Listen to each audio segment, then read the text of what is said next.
2-0, una vittoria che alla vigilia pareva quasi impossibile e invece così il sogno del Cittadella continua. La promozione in A ora è alla portata, la gara di ritorno della finale, domenica sera alle 21:15 a Verona, è tutta da giocare per i Granata. La partita inizierà con un quarto d'ora di ritardo, all'Arena infatti domenica pomeriggio arriva anche il Giro d'Italia e chissà che non porti fortuna all'Alta Padovana, terra di ciclisti.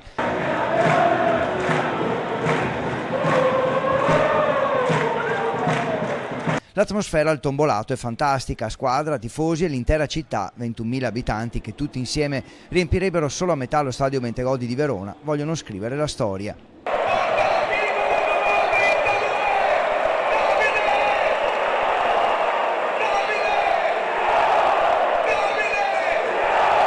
I 7.000 spettatori, circa 1 migliaio di veronesi, arrivano tutti a piedi o in bicicletta e può accadere solo qui. Famiglie, bambini, addirittura scolaresche, un clima di serenità misto a grande attesa. C'è l'atmosfera giusta, quanto finisce la partita?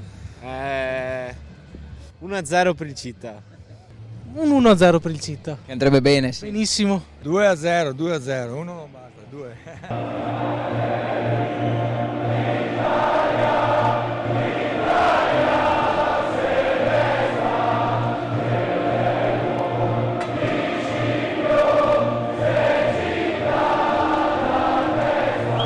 Inizia la partita, in città cala il silenzio, la piazza è deserta, solo il municipio fa capire dove siano tutti, allo stadio o nei 3 o 4 locali aperti, dove trova rifugio chi non è riuscito ad acquistare i biglietti. Ma come tutto l'ambiente del Cittadella, anche il tifo è pacato, qualche accompagna le occasioni, per il resto tutti parlano a voce bassa, c'è quasi paura di disturbare la squadra che gioca a 800 metri dal centro. C'è anche chi è arrivato da Bassano ma non ha trovato i biglietti, all'intervallo è 1-0 ma non basta. Non abbiamo trovato i biglietti, è andato tutto in sold out, quindi siamo venuti qua, speravamo ci fosse più gente in piazza, però...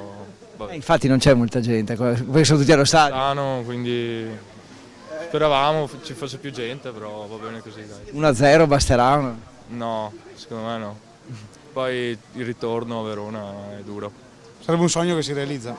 Speriamo almeno un altro gol come minimo. Poi ad accendere speranze e addirittura certezze il raddoppio, 2-0, adesso il sogno può continuare.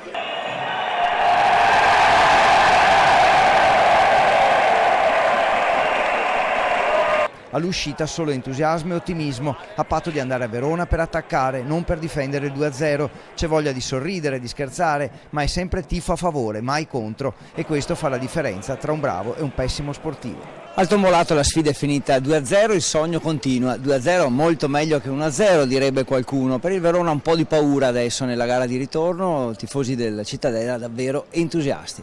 Vinciamo a Verona, vinciamo. Noi siamo tifosi del Vicenza, ma ci siamo aggregati a tifare questa grande squadra che si merita la Serie A. La Cittadella è una squadra che gioca molto bene in trasferta, quindi ci sono molte speranze. I tifosi veronesi invece sono disperati. 2-0 è un disastro, però ci crediamo al Bentegodi, ci crediamo. Forza Città!